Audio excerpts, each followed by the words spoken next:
Para saudara dan saudari yang Tuhan cintai, selamat pagi dan selamat bertemu lagi dalam renungan harian dari Paroki Santo Fransiskus Assisi APO, edisi hari Kamis, tanggal 11 Juli 2024, dalam masa biasa yang ke-14. Hari ini, Gereja Semesta memperingati peringatan wajib Santo Benediktus Abbas. Mengawali hari yang baru ini, kita hendak mendengar dan merenungkan sabda Tuhan. Marilah sebelum kita mendengar dan merenungkan sabda Tuhan, kita berdoa. Dalam nama Bapa dan Putra dan Roh Kudus. Amin. Allah Bapa yang Maha Kudus, Engkau telah menetapkan Santo Benediktus Abbas menjadi guru gemilang dalam pengabdian ilahi. Semoga kami mencintai Engkau di atas segalanya dan mengikuti perintah-Mu dengan sepenuh hati. Bersabdalah ya Tuhan, kami siap mendengarkan.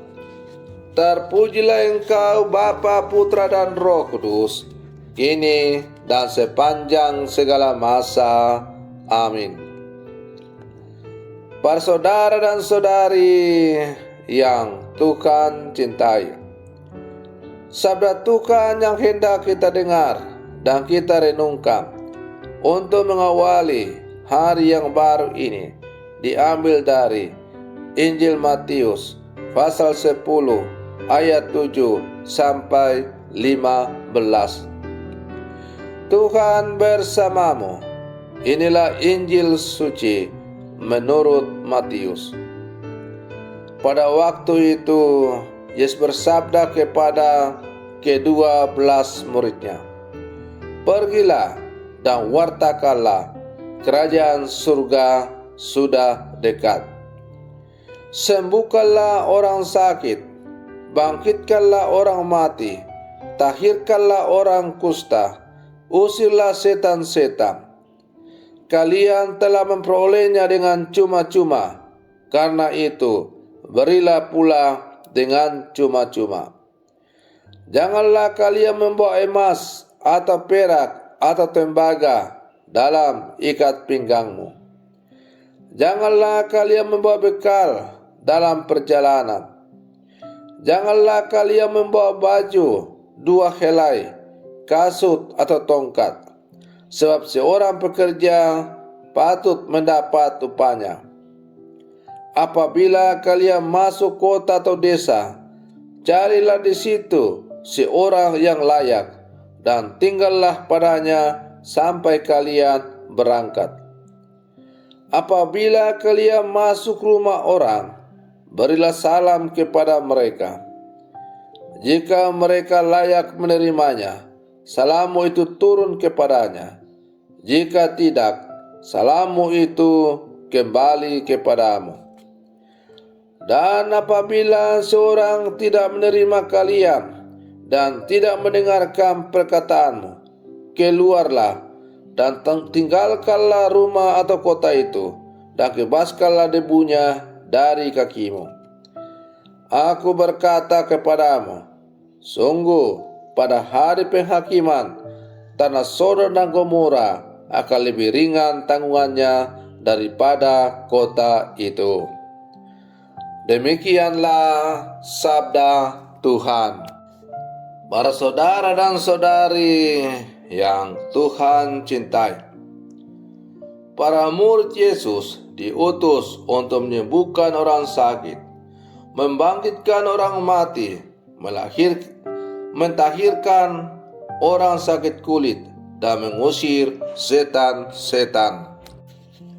Untuk menjalani perutusan ini, mereka dilarang membawa emas, perak atau tembaga.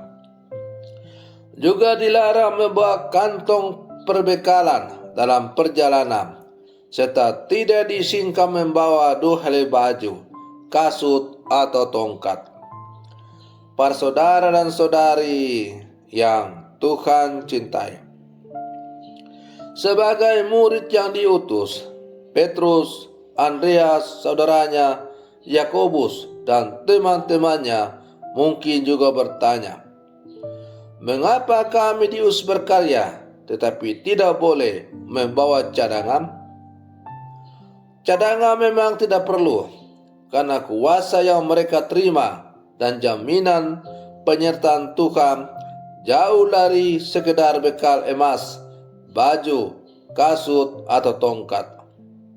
Apalagi Ia sendiri memberikan jaminan bahwa setiap pekerja wajib mendapat nafkahnya.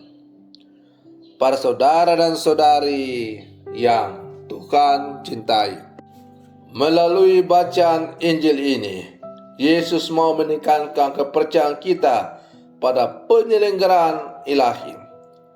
Dalam tugas perutusan, kita tidak perlu membawa banyak hal.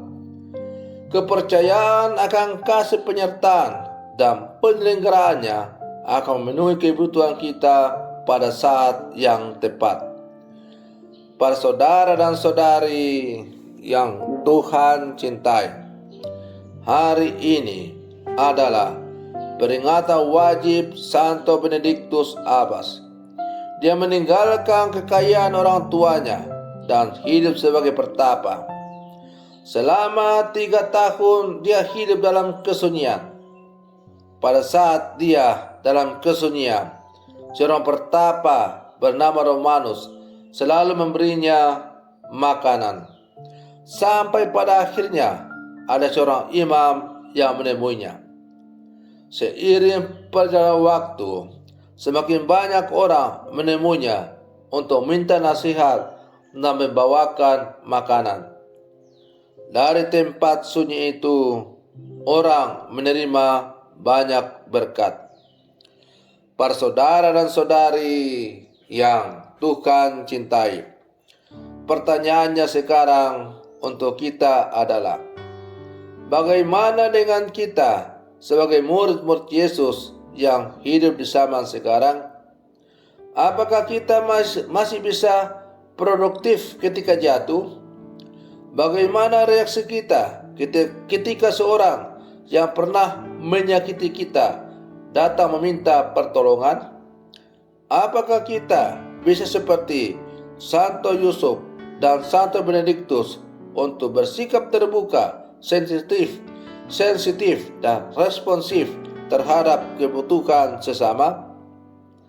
Marilah sebagai murid-murid Yesus yang hidup zaman sekarang, kita terus mengasah mata iman kita supaya kita semakin bertumbuh dan berkembang, agar kita semakin layak disebut sebagai murid-murid Yesus sejati di zaman sekarang.